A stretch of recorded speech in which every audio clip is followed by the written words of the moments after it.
दर्शक बंधु आज सुना रूपार नुआ मूल्य जारी प्रतिदिन सुना रूपार नुआ मूल्यटी निर्धारण कर सुना रूपा अलंकार किणवाई चाहूँगी कि योजना कर जानी आज सुना रूपार सठिक मूल्य बजार में कौन रही। आज भारतीय बजार में 24 क्यारेट सुनार दाम यथाक्रमे 10 ग्राम पिछा 1,20,770 टंका रही।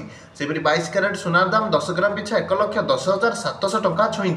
सेहीपरि भाव आज ओडिशार राजधानी भुवनेश्वर 24 क्यारेट सुनार दाम 10 ग्राम पिछा 1,20,770 टंका होता बेले 22 क्यारेट सुनार मूल्य 1,10,700 टंका रही।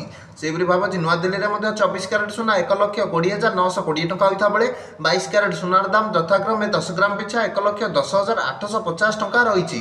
आज मुंबई में 24 क्यारेट सुना 1,20,770 टंका होता बेले 22 क्यारेट सुनार दाम 10 ग्राम पिछा 1,10,700 टंका रही। आज चेन्नई में 24 क्यारेट सुना 10 ग्राम पिछा 1,20,660 टंका होता बेले 22 क्यारेट सुनार दाम यथाक्रमे 10 ग्राम पिछा 1,10,600 टंका रही। ठीक से भाव आज कलिकतार 24 क्यारेट सुना 1,20,770 टंका रही बेले 22 क्यारेट सुनार दाम 10 ग्राम पिछा 1,10,700 टंका रही। आज रूपा मूल्य किलो पिछा 1,56,000 टंका होती। आज सुना रूपार मूल्य बढ़ी। यहीपरि सबुदिन सुना रूपार सठिक मूल्य जानापी भिडियोटी को लाइक और चैनल टी सब्सक्राइब कर दिंतु।